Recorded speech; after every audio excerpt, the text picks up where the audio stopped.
Hello and welcome to the show. As you can tell, it's a slightly scuffed setup because I am still over in Leeds. I'll be back in Blackpool tomorrow to do more proper videos and stuff. But yeah, I think we have the final proof that Leeds United need to sign a right back. You might see me looking down a lot. I've got all my notes and stuff on there, and I might need to move the presentation and stuff along over there, so stick with me.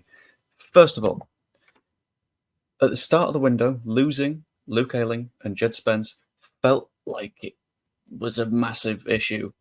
However, I believed it could be manageable because Ayling wasn't necessarily getting in the squad very often. Same for Jed Spence. And let's be honest, it meant that we still had three right backs at the club. However, thinking about it, they do all have issues.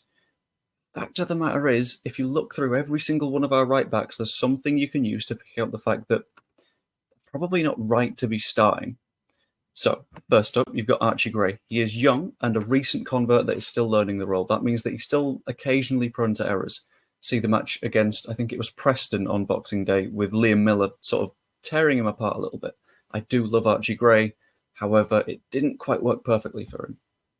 After that, we have to consider Sam Byram. He is an excellent right back, but typically he's been pushed to left back because Junior Firpo is injury ridden a lot of the time.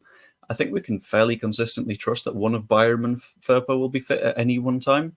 But the fact of the matter is, Byram's had to shift over to the left a little bit too often to be considered a right back at the moment. And finally, you've got Shackleton, whose biggest issue has been inconsistency. And I think the match against Plymouth in the FA Cup yesterday, weird saying yesterday because I'm still on match day, sort of proves that. So, the further proof that we saw against Fulham is to be seen in 1 second. This setup being wrong is just blowing my mind. There we go. Is to be seen in the data. So, first up, Leeds United versus Plymouth. Isn't loading. There we go. Look on the left-hand side. The attacking momentum graph, completely fine. Not got a problem with that in the slightest. Consistent enough. Very attacking throughout the first half. Balanced second half. But you might see that for all this attacking momentum, we scored once. For this minimal attacking momentum, they scored once. Very, very annoying. And I believe it's an issue that came from right back. So, tactics map of what happened for the second goal. Just going to hide that and whack a ball on the pitch.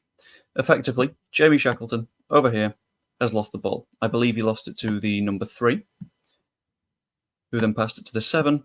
Shackleton presses high. You might notice that Jamie Shackleton is playing at right back. You might notice that up here is not right back. This is attacking midfield territory, right winger territory. All of these positions, by the way, I've mapped from a clip. This isn't an estimation. This is what happened. Then you have to consider, well, if Shackleton is over here, who is protecting the right back space? The answer to that question is literally nobody, which is a problem because the first thing the number 7 does, he takes a single touch. That's all it takes. And he loops the ball out to this flank, and immediately number 11 has the ball and he's away. Now, the move goes on a little bit. Cooper, I think, no, it was Rodon, sorry, I've not numbered it accurately, so it's fine. Comes across to challenge the player.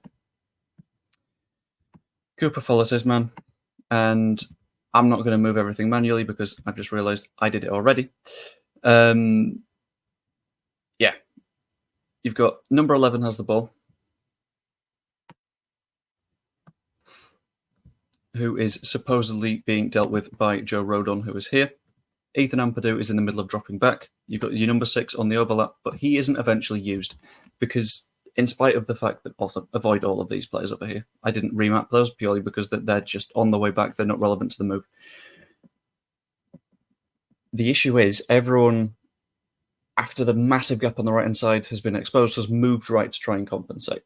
That makes sense, but we've still not got a right back there, which means that we still have Joe Rodon trying to deal with a left winger, which means Liam Cooper trying to deal with the striker, which means Sam Byram has come across to deal with the right winger, and it has taken a single midfielder making that diving deep run, outpacing our winger because it was Jayden Anthony. Ball loops over the top, one-on-one with Eli Meslier. There's nothing Meslier can do about that. Fantastic finish. It's just incredibly annoying, I think, in my opinion. Yeah, it's one of the goals that is fairly stoppable when you think about it, but we didn't stop it because Jamie Shackleton made a mistake. Jamie Shackleton might have thought it was a bit Beelzebub-y, or might have wanted to make up for a mistake for losing the possession in the first place, but he overcommitted, he overpressed, and that's where the inconsistency comes in. And against Plymouth, a fellow championship side, it demonstrates that we can drop points very easily because we don't have a dedicated right back. So, important question, what next? Thankfully, we're in that one time of the season actually being up and running where we can sign someone to fill the gaps that we've noticed for the past few months. The end of the summer window, fine, all well and good. You can react to 3 or 4 games of not having players in the right positions. The January transfer window is where a lot of important business gets done because you know where your weaknesses are and you know that you need to respond to them. If you don't respond to them, you're in trouble. However, we've only got 5 days left of the window. I have said throughout this transfer window that we need to be patient, and we do. We need to accept it takes time to get moves done. It takes time to pick out the right targets, and ultimately, it takes time to persuade people that they should be coming to Leeds United. Because at the end of the day, we are a championship club. There's no guarantee of Premier League football if someone comes. I do, however, fully expect to see movement. There have been lots of news stories, lots of rumours flying around that I will have been covering every single day of this window so far, and a lot of them seem to be corroborating with each other, and I think something's going to come together. Permanent and loan options are both very feasible. Apparently, we've actually actively been in touch with Everton over Ben Godfrey now, which is very helpful. We're apparently in conversations with, I think, a Belgian right-back, who's also got the attention of Genk and Luton, which is also very promising. I will dive into that in a little bit more detail in sort of the extended video later on. But I think there's definitely something coming for us.